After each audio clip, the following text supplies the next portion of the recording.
오늘 청년주일 맞이해서 오랜만에 청년부, 장년부가 함께 예배 드리고 있습니다.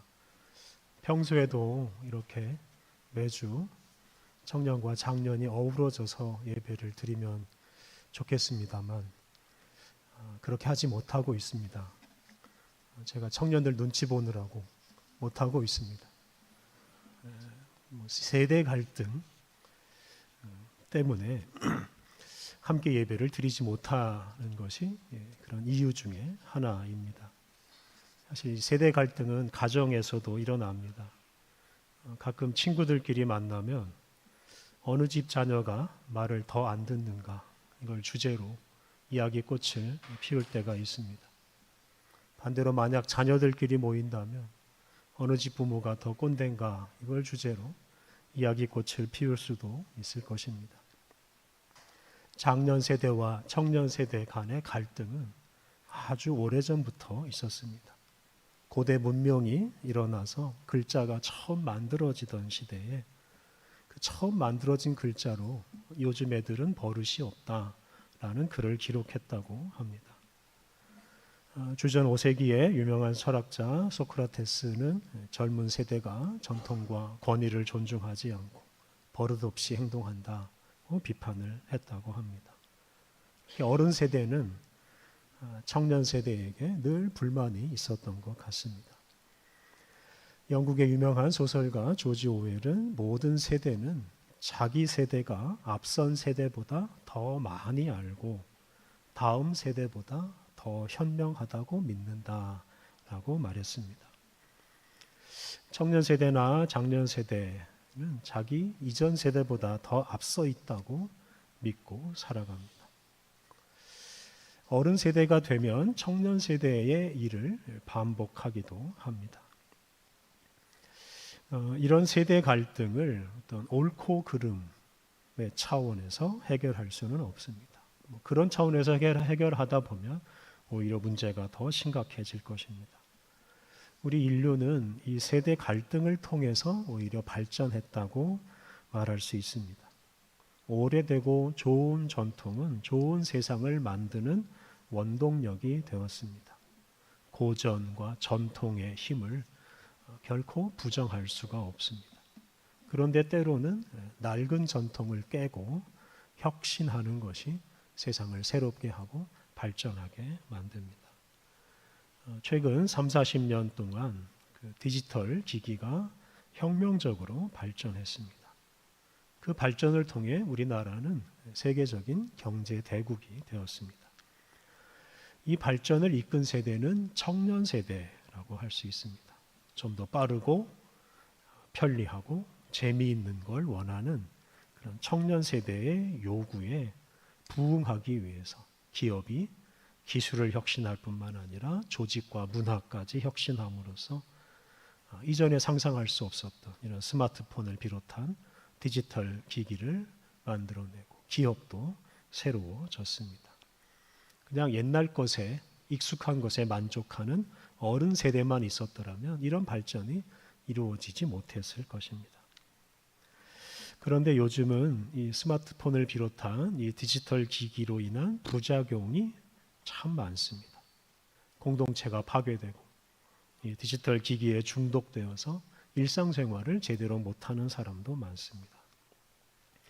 교육 현장에서는 디지털 기기를 통한 학습보다는 전통적인 독서를 통한 학습이 더 효과적이다라는 연구 결과가 나오고 있고 교실에 스마트폰을 가지고 들어오지 못하게 하는 학교가 점점 늘어나고 있습니다.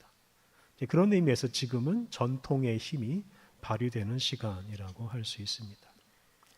이런 세대 간의 갈등 그리고 조화를 통해 우리는 더 좋은 세상을 만들어 갈 수 있습니다.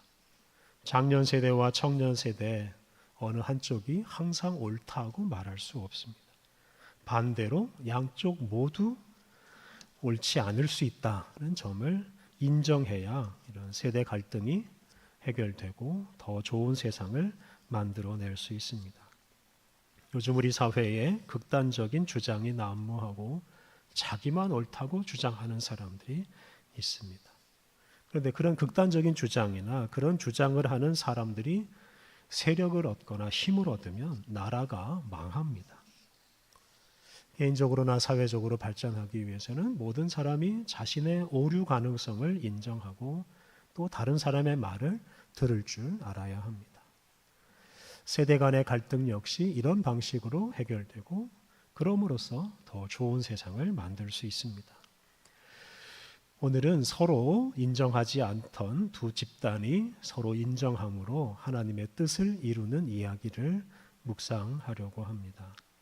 오늘 봉독한 사도행전 말씀은 유대인과 이방인 사이의 갈등이 해결되고 온 세상을 구원하시는 하나님의 뜻이 이루어지는 이야기입니다. 오늘 봉독한 본문 바로 앞에 사도행전 10장에 유대인 베드로가 이방인 고넬료에게 복음을 전하는 이야기가 나옵니다. 베드로가 복음을 전했을 때 고넬료와 그의 가족들이 복음을 받아들이고 성령으로 충만해지고 베드로가 그들에게 세례를 베푸는 이야기가 나옵니다.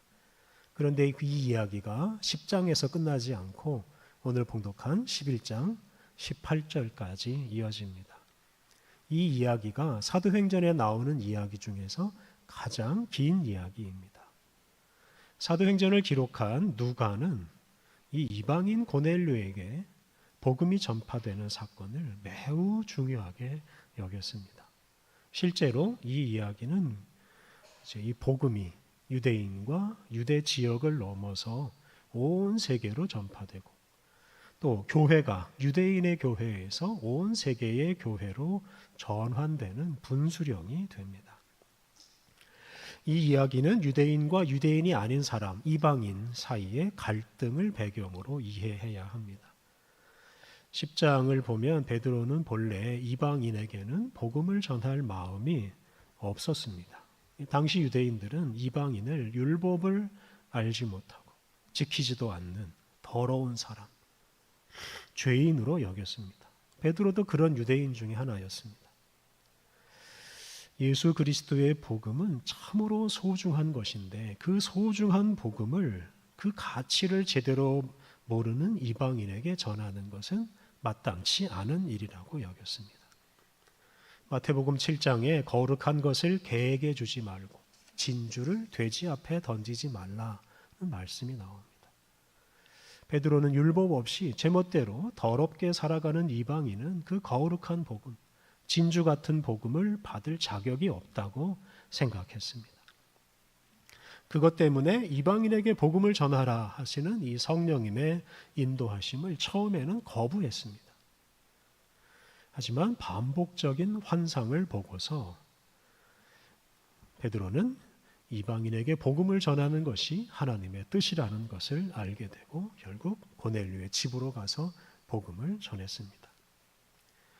베드로는 이방인을 더럽게 여기는 것이 잘못이라는 것을 드디어 인정하게 되었습니다. 베드로는 조상들이 간직하고 있던 그 이방인에 대한 편견을 버렸습니다. 이렇게 유대인 베드로가 자기 고집이나 전통에 얽매이지 않고 변화된 것이 이렇게 이방인에게 복음이 전파되는 출발점이 되었습니다. 베드로는 이방인 고넬료에게 복음을 전하면서 그가 복음을 이해하지도 못하고 받아들이지도 못할 거라고 생각했습니다. 그런데 그의 생각과는 완전히 다른 일이 일어났습니다. 고넬료와 그의 가족들이 복음을 듣고 회개하고 성령님으로 충만하게 되었습니다. 이로써 베드로로 하여금 이방인에게 복음을 전하게 하신 그 성령님이 옳았다는 것이 입증되었습니다. 베드로는 이 사건을 경험한 후에 이방인에 대한 편견을 완전히 버립니다. 이방인은 유대인과 다를 바 없고 그들도 복음을 받을 자격이 있다는 것을 확신하게 됩니다. 그리고 이방인에게 복음을 전해야 된다는 확신을 품게 되었습니다. 그런데 당시 모든 그리스도인이 이런 확신을 갖게 된 것은 아닙니다. 특히 예루살렘에 살고 있는 유대인 그리스도인들은 여전히 이방인에 대한 편견에 사로잡혀 있었습니다. 오늘 본문은 바로 베드로가 그런 동료 유대인들을 설득하는 이야기입니다. 오늘 봉독한 본문 사도행전 11장 1절부터 3절을 보면 아주 실망스러운 모습이 나옵니다. 유대인 그리스도인들이 이방인들이 하나님의 말씀을 받아들였다, 복음을 받아들였다는 소식을 들었을 때 그들이 기뻐하지 않았습니다. 복음을 받아들인 이방인들을 환영하지 않았습니다. 정반대로 그 이방인에게 복음을 전한 베드로를 비난했습니다. 당시 유대인의 전통에 따르면 할례 받은 유대인이 무할례자, 즉 할례 받지 않은 이방인의 집에 들어가서 이방인과 함께 교제하고 식사하는 것은 옳지 않은 일이었습니다. 자신을 더럽히는 범죄였습니다. 예루살렘의 일부 유대인 그리스도인들은 고넬료 이방인의 집에 들어가서 식사하고 잠까지 잔 베드로를 비난했습니다. 이것은 이방인들을 만나지도 말아야 되고 그들에게 복음을 전하지도 말아야 된다는 뜻이기도 합니다. 베드로는 이 문제를 아주 심각하게 받아들입니다. 그리고 그동안 있었던 일을 아주 자세하게 설명합니다. 오늘 봉독한 11장 4절부터 16절까지 말씀이 바로 그동안 있었던 일에 대한 베드로의 설명입니다. 설명을 다 마친 다음에 베드로가 이렇게 말합니다. 오늘 본문 17절 말씀을 제가 다시 봉독하겠습니다. 그런즉 하나님이 우리가 주 예수 그리스도를 믿을 때에 주신 것과 같은 선물을 그들에게도 주셨으니 내가 누구이기에 하나님을 능히 막겠느냐 하더라. 하나님께서 예수님을 믿는 유대인들에게 성령님을 선물로 주신 것처럼 이방인 고넬료와 그의 가족들에게도 성령님을 선물로 주셨습니다. 이렇게 하나님께서 하시는 일에 사람이 옳다 그르다 판단할 수가 없습니다. 이방인이나 유대인을 차별하지 않고 모든 사람에게 성령님을 선물로 주시는 하나님, 그리고 그 하나님의 일을 사람이 거역하거나 사람이 막을 수가 없다라고 단정적으로 말했습니다. 베드로는 유대인의 전통을 깨고 이방인을 만나고 이방인에게 복음을 전했는데 그 일은 자기의 일이 아니고 자기의 의지로 한 일이 아니고 하나님의 일이고 하나님이 하신 일이라고 말했습니다. 자신은 하나님께서 하시는 일을 막을 수도 없고 거역할 수도 없다고 말했습니다. 이제 이런 설명을 들은 예루살렘의 유대인 그리스도인들의 반응이 중요한데요. 18절 말씀을 보면 그들은 베드로의 설명을 그대로 받아들입니다. 18절 그들이 이 말을 듣고 잠잠하여 하나님께 영광을 돌려 이르되 그러면 하나님께서 이방인에게도 생명 얻는 회개를 주셨도다 하니라. 유대인과 이방인을 엄격하게 구분하고 이방인을 개처럼 여기고 무시하던 유대인 그리스도인들이 베드로의 설명을 들은 다음에 잠잠해졌습니다. 베드로를 더 이상 비난하지 않았습니다. 이방인을 만나지 말아야 한다거나 이방인에게 복음을 전하지 말아야 된다는 주장을 더 이상 하지 않게 되었습니다. 그 대신에 하나님께 영광을 돌리며 하나님께서 이방인에게도 생명 얻는 회개를 주셨다고 고백하면서 하나님을 찬양하였습니다. 베드로가 고백한 대로 하나님이 하시는 일을 자기들도 막을 수 없다고 선언한 것과 같습니다. 당시 예루살렘에 있던 유대인 그리스도인들은 이제 교회의 주류이고 교회의 지도자들이라고 할 수 있습니다. 이런 사람들이 더 이상 조상이 물려준 전통을 고집하지 않고 이방인에 대한 편견을 버리고 하나님이 하시는 일을 인정하고 받아들인 이 사건은 매우 중요한 일입니다. 이방인 고넬료가 회개하고 복음을 받아들인 것만큼이나 이 예루살렘의 유대인 그리스도인들이 변화된 것이 참으로 중요한 일입니다. 이 예루살렘의 유대인 그리스도인들이 이후에 이제 이방인을 존중하고 사랑하고 그리고 하나님의 뜻을 따라서 본격적으로 이방인들에게 복음을 전파하기 시작합니다. 그 결과 많은 이방인들이 회개하고 돌아옵니다. 그리고 오늘 본문 바로 뒤에 나오듯이 안디옥이라는 이 이방인의 도시에 이방인 중심의 새로운 교회가 세워집니다. 그리고 그 안디옥에 있는 이방인 중심의 교회가 예루살렘에 있는 유대인 중심의 교회보다 훨씬 더 커지고 훨씬 더 많은 일을 하게 됩니다. 그 이방인 중심의 안디옥 교회가 세계 선교의 전초 기지가 되어서 지중해 주변의 모든 나라와 민족에게 복음을 전파합니다. 그 결과로 아시아, 아프리카, 유럽 이 세 대륙에 복음이 전파되고 세계적인 교회가 탄생하게 됩니다. 이처럼 이방인 고넬료가 회개하고 복음을 받아들인 사건과 그리고 그 사건을 보고 예루살렘의 소위 정통 유대인 그리스도인들이 이방인에 대한 편견을 버린 사건을 통해서 온 세상을 구원하시는 하나님의 뜻이 실현되기 시작했습니다. 서로 무시하던 이방인과 유대인이 다 변화됨으로써 하나님의 뜻이 이루어지게 되었습니다. 오늘 설교 제목을 오늘 본문 17절에 나오는 말씀을 따라서 누가 능히 하나님을 막겠느냐라고 정했습니다.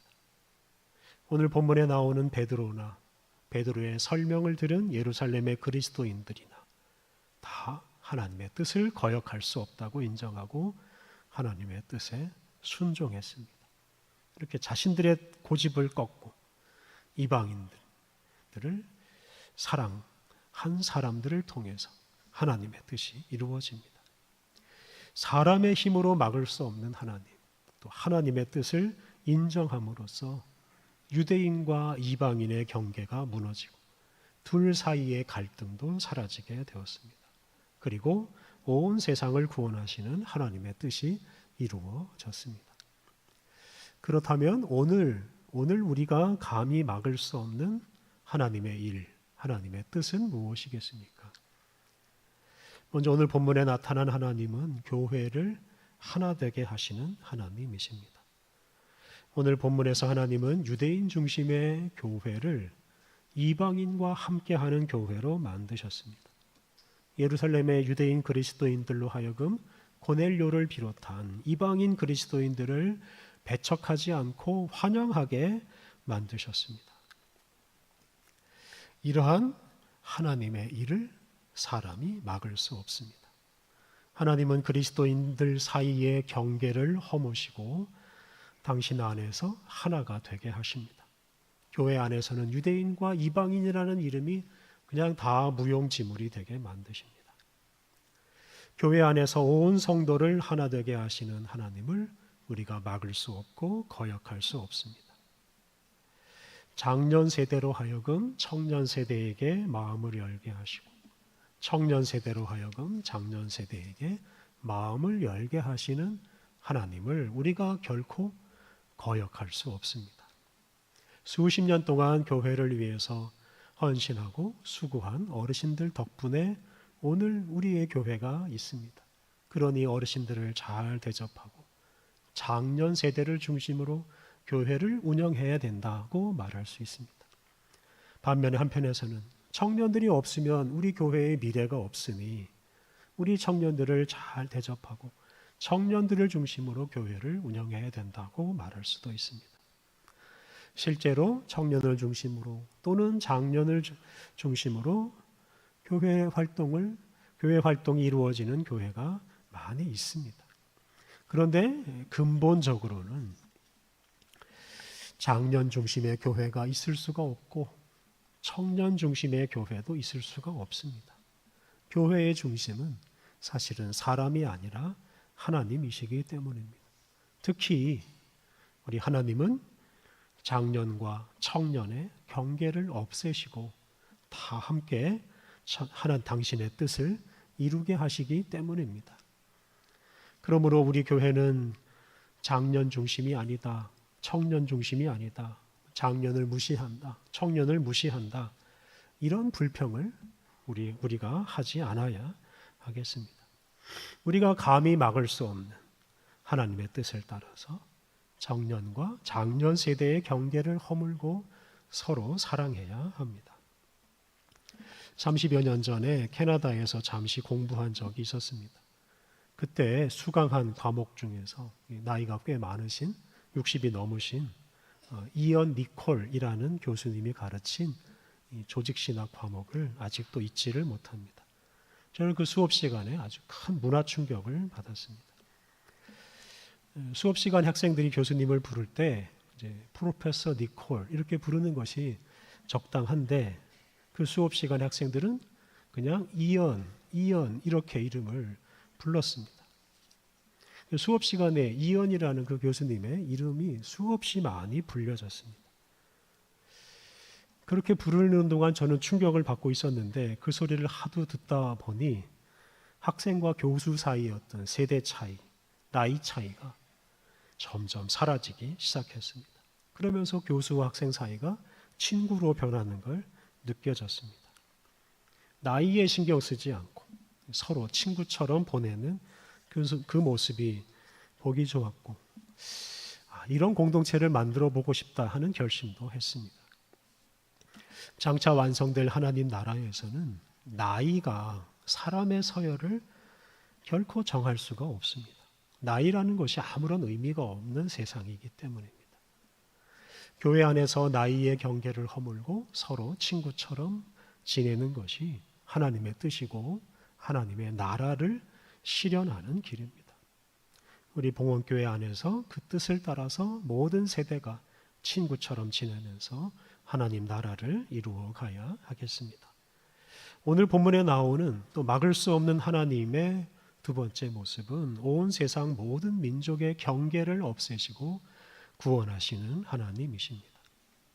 하나님께서 교회 안에서 유대인과 이방인의 경계를 무너뜨리신 궁극적인 목적은 단지 교회를 하나 되게 하는 게 아니고 온 세상 모든 민족을 당신 안에서 하나 되게 하는 것입니다. 하나님은 온 세상 모든 민족에게 복음을 전파하게 하시고 그를 통해 온 세상 모든 민족이 당신 안에서 한 가족으로 살게 하십니다. 유대인 베드로가 이방인 고넬료의 집에 가서 한 가족처럼 며칠 동안 먹고 마시고 잠을 잔 것이 바로 그 모습을 미리 보여주는 것입니다. 앞서 말씀드린 대로 오늘 본문 바로 다음에 있는 11장 19절 이하 말씀을 보면 이 시리아의 안디옥이라는 곳에 이방인 중심의 교회가 새로 세워집니다. 당시 안디옥은 로마 다음 가는 큰 국제적인 도시였습니다. 그 도시에는 유대인뿐만 아니라 아시아, 아프리카, 유럽에서 온 다양한 민족들이 함께 살고 있었습니다. 그리고 그 다양한 민족과 다양한 인종이 함께 안디옥 교회를 세웠습니다. 구브로 사람, 구레네 사람, 안디옥 사람, 헬라인들, 유대인들이 다 함께 한 교회를 이루고 그 교회 안에서 하나가 되었습니다. 그리고 그렇게 하나 된 그 안디옥 교회를 통해서 온 세계 모든 민족을 하나 되게 하는 복음이 전파되었습니다. 그리고 그런 역사가 지금까지 2000년 넘게 이어지고 있습니다. 이렇게 온 세계의 모든 민족의 경계를 허무시고 하나 되게 하시는 이 하나님을 우리가 막을 수가 없습니다. 오늘 본문에 나오는 베드로와 예루살렘의 유대인 그리스도인들이 이런 하나님의 뜻에 순종함으로써 복음이 온 세계로 전파되고 또 온 세계 유대인과 모든 민족들이 예수님 안에서 하나 되어서 평화롭게 살아가는 그런 꿈을 꿀 수 있게 되었습니다. 사랑하는 성도 여러분, 우리가 믿는 하나님은 온 세대를 하나 되게 하십니다. 세상의 모든 민족을 하나 되게 하십니다. 우리가 이런 하나님의 뜻을, 이런 하나님을 감히 거역할 수 없습니다. 우리 삶의 현장에서 사람들 사이의 경계를 허무시는 우리 하나님을 만나고 그 하나님께 순종해야 하겠습니다. 사람들 사이에 갈등이 있는 곳에서 하나님께 순종해서 모든 사람을 친구처럼 가족처럼 받아들이고 그들과 하나 되기를 힘써야 하겠습니다. 지금 우리 곁에 있는 우리 봉헌교회 지체들을 어른이나 청년으로 대하지 말고 친구와 가족으로 받아들이고 하나 되기를 힘써야 하겠습니다. 우리가 그렇게 살아감으로써 봉헌교회 모든 지체가 하나님 안에서 하나가 될 때 우리 교회를 통해서 온 세상 모든 민족을 하나 되게 하시는 하나님의 뜻이 이루어지게 될 것입니다. 함께 기도하겠습니다. 하나님, 우리를 부르셔서 거룩한 주님의 일에 참여하게 하시니 감사합니다. 하나님, 우리의 마음이 늘 주님을 향하여 이기심이나 욕심에 사로잡히지 않게 하옵소서. 감히 막을 수 없는 주님의 뜻을 깨닫고 주님께 순종하게 하옵소서. 온갖 차별이 난무하는 시대에 모든 사람을 사랑하시고 모든 경계를 없애시고 하나 되게 하시는 주님의 뜻을 따라 살게 하옵소서. 봉헌교회라는 이름으로 모인 우리 공동체 안에서 모든 성도들이 모든 차이를 다 극복하고 서로 친구와 가족으로 여기며 사랑함으로써 온 세상을 하나 되게 하는 복음을 전파하게 하옵소서. 예수님의 이름으로 기도드립니다. 아멘.